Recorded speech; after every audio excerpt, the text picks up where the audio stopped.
जय हिंद। अगर आप कर रहे हैं कक्षा 10वीं की तैयारी और आप बोर्ड परीक्षा में अधिक से अधिक अंक लेकर के आना चाहते हैं, 90 प्लस करना चाहते हैं, तो इसके लिए आपका मैथ बहुत ही मजबूत होना चाहिए। क्योंकि मैथ में यदि आपका अच्छा नंबर आता है तो बाकी सब्जेक्टों में आपका अच्छा नंबर आसानी से आ जाता है।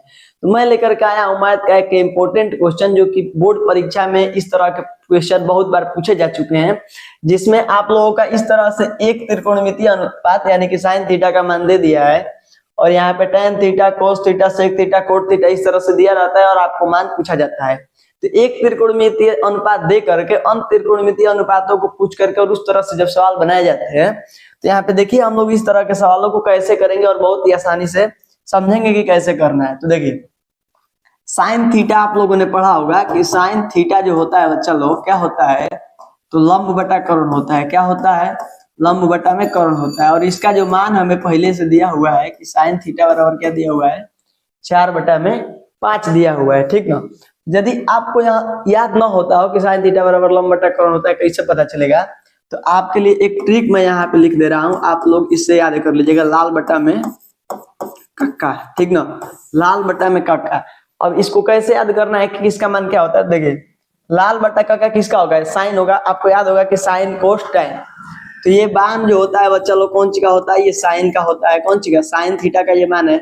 उसके बाद ये वाला जो मान है आपका कोस थीटा का है, और ये वाला जो मान है वो टैन थीटा का है। ठीक ना।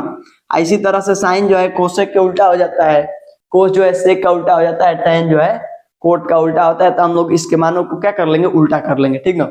अब देखिए यहाँ पे एक हम त्रिभुज का निर्माण करेंगे। क्या करेंगे? एक समकोण त्रिभुज का निर्माण करेंगे, जिसमें ये वाला कोण मान लेते हैं कि बी है और ये समकोण है। ठीक है। यहाँ पे ए लिख लेते हैं और यहाँ पे सी लिख लेते हैं, यानी कि एक हमारा त्रिभुज एबीसी बन गया, जिसका बी जो है कोण समकोण है। ठीक ना। अब यहाँ से थीटा यदि इसको लेते हैं हम लोग, इसको यदि थीटा लेते हैं, तो ध्यान से देखिए जो भी थीटा लेंगे उसके ये सामने की जो भुजा ये दिख रही है, ये क्या होती है, लंब होती है। यानी कि लंब यहाँ से 4 हो जाएगा, और समकोण के सामने की भुजा जो होती है क्या होती है, कर्ण होती है। तो ये वाला हमारा 5 हो जाएगा। अब हमें ये वाली भुजा निकालना पड़ेगा। तो आपने पाइथागोरस प्रमेय पढ़ा होगा, पाइथागोरस प्रमेय आपने पढ़ा होगा कि कर्ण का वर्ग यानी कि AC का वर्ग बराबर होता है लंब का वर्ग प्लस में आधार का वर्ग। ये आपने पहले से पढ़ा हुआ है। तो देखिए AC का मान यहाँ से 5 का वर्ग कर लीजिए, बराबर BC का मान 4 है तो 4 का वर्ग कर लीजिए, प्लस AB का वर्ग कर लेंगे यहाँ से। अब देखिए यहाँ से 5 का वर्ग 25 हो जाएगा, माइनस 4 का वर्ग, चलिए एक बार और कर लेते हैं, 4 का वर्ग 16, यहाँ से प्लस AB का स्क्वायर। अब जो चीज इधर प्लस में रहता है तो जब इधर आएगा तो कौन सी में हो जाएगा, माइनस में हो जाएगा। ठीक ना। AB का स्क्वायर, देखिए 25 में से 16 घटाएंगे हम लोग तो 9 हो जाएगा, बराबर AB का स्क्वायर। जब वर्ग इधर से हटता है बच्चा लोग तो इधर रूट लग जाता है, यानी कि AB हो जाएगा। और √9 का मान आप सभी को पता है कि 3 होता है, यानी कि AB का जो मान आ गया हमारा कितना आ गया, 3 आ गया। तो ये AB जो हो गया हम लोगों का 3 हो गया। अब देखिए सबसे पहले हम tan का मान निकालेंगे, कोस का निकालेंगे, सेक का निकालेंगे और कोट का निकालेंगे, उसके बाद ही हम सवालों को कर पाएंगे। ठीक ना। तो अब देखिए यहाँ से हम लोग निकाल लेते हैं। देखिए tan का निकालना है तो tan थीटा करिए। अब हमने आपको बताया है लाल बटा कक्का, आपको याद नहीं रहता है, हमें पता है।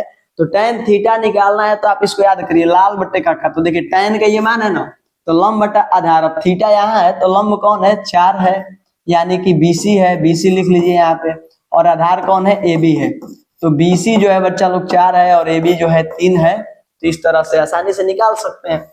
यहाँ पे देखिए कोस है तो कोस थीटा जो होता है आधार बटा कर्ण हो जाएगा, नहीं याद है तो यहाँ से याद करिए आधार बटा कर्ण। अब देखिए आधार कौन है, तो AB है, और कर्ण कौन है, तो AC है। तो यहाँ से AB का जो मान हम लोगों का हो जाएगा 3 हो जाएगा, और AC का जो मान है वो 5 हो जाएगा। अब यहाँ से देखिए सेक निकालना है ना, तो सेक थीटा जब करेंगे आप लोग, तो हमने बताया है कि साइन का उल्टे कोसेक और कोस का उल्टा सेक। तो सेक जब आएगा तो कर्ण बटा क्या हो जाएगा, आधार। तो कर्ण हमारा कौन सा है, AC है। क्या बैठ गया, कर्ण जो है AC है, और आधार जो है हम लोगों का कौन सा है, AB है। तो AB हो जाएगा, यानी कि इसी का उल्टा कर देंगे, 5/3 हो जाएगा। इसको कोस का उल्टा सेक, तो कोस का मान पता चल जाएगा, तो सेक का आप लोग उल्टा करके भी निकाल सकते हैं। अब देखिए कोट थीटा जो होता है बच्चा लोग, कोट थीटा का मान यदि निकाला जाए तो यहाँ tan के उल्टा होता है, ठीक ना। तो AB बटा में क्या हो जाएगा, BC हो जाएगा। मान देख लीजिए यहाँ से 3/4 हो जाएगा, ठीक है। अब आ जाइए हम लोग इसका मान निकालते हैं। देखिए 4 गुना है, tan है, कोस है, तो tan कोस हो गया, सेक है और कोट है, तो चारों हम लोग निकाल लिए हैं। अब यही जो मान हम लोग का आया है इसमें रख के और हल कर रहे हैं। तो देखिए सवाल दिया है कि 4 tan theta minus 5 cos theta और बटा में दिया हुआ है कि sec theta plus 4 cot theta, ठीक ना। इस सबको रखिए। देखिए 4 गुणे tan थीटा का मान कितना है हम लोगों के पास, तो 4/3 है, तो लिख लीजिए यहाँ पे 4/3 माइनस 5 गुणे कोस थीटा का मान देख लीजिए यहाँ पे 3/5 है, तो 3/5 लिख लेंगे और बटा लगा दीजिए। सेक थीटा का मान देख लीजिए यहाँ से 5/3 है, तो 5/3 प्लस 4 है, तो 4 लिख लीजिए। कोट थीटा का जो मान है हम लोगों का वो 3 कितना है, 4 है। अब देखिए यहाँ से जब हल करेंगे हम लोग तो 4 से 4 में गुणा करेंगे तो 16 हो जाएगा, बटा में 3 प्लस नहीं है, माइनस है। और देखिए 5 से 5 कट जाएगा तो यहाँ से 3 बचेगा, 3 लिख लीजिए और बटा लगा दीजिए। अब देखिए 5/3 है, तो 5/3 लिख लीजिए, प्लस का प्लस करिए और 4 से 4 कट जाएगा, यहाँ से क्या बच जाएगा, 3 बच जाएगा, ठीक ना। अब देखिए इसके नीचे कुछ नहीं है तो हम लोग क्या लिख सकते हैं, 1 लिख सकते हैं, और इसके भी नीचे कुछ नहीं है तो 1 लिख सकते हैं। अब इसको आगे बढ़ाइए तो देखिए 3 और 1 का जब एलसीएम लेंगे तो 3 हो जाएगा। 3 से भाग करेंगे यहाँ पे या तिरछा तिरछी गुणा कर लीजिए तो 16 माइनस क्या हो जाएगा, 9 हो जाएगा। और बटा में यहाँ से एलसीएम लेंगे तो 3 ही होगा, और इधर गुणा कर दीजिए तो 5 और प्लस हो जाएगा आप लोगों का 9, ठीक ना। अब यदि इसको मैं और अच्छा से आपको समझाना चाहे जाए यदि, तो देखिए 16 में से 9 घटाएंगे तो कितना होगा, 7 हो जाएगा, और बटे में 3। और देखिए ये ऊपर वाला अपने आप में अंश और ये हर है, तो जब ये ऊपर जाता है तो यहाँ गुणा का चिन्ह लग जाता है, और ये जो सबसे नीचे है सबसे ऊपर चला जाएगा और ये वाला यहाँ आ जाएगा, ठीक ना। अब इस 3 से ये 3 कट जाएगा तो यहाँ से आपका 7 बटा में क्या होगा, 14। अब इसको कटा सकते हैं, ये 1 बार में और ये 2 बार में, यानी कि 1/2 जो होगा हम लोगों का फाइनल आंसर होगा। तो इस तरह के क्वेश्चन आपके एग्जाम में बार बार पूछे जाते हैं। यदि आप इनको अच्छे तरीके से कर पा रहे हैं, सीख पा रहे हैं, आप एग्जाम में बहुत ही अच्छा अंक लेकर के आ सकते हैं। तो इसी तरह के वीडियो देखने के लिए हमारे चैनल को सब्सक्राइब कर लीजिए। चलिए मिलते हैं अगले वीडियो में, तब तक स्वस्थ रहिए, मस्त रहिए, जय हिंद।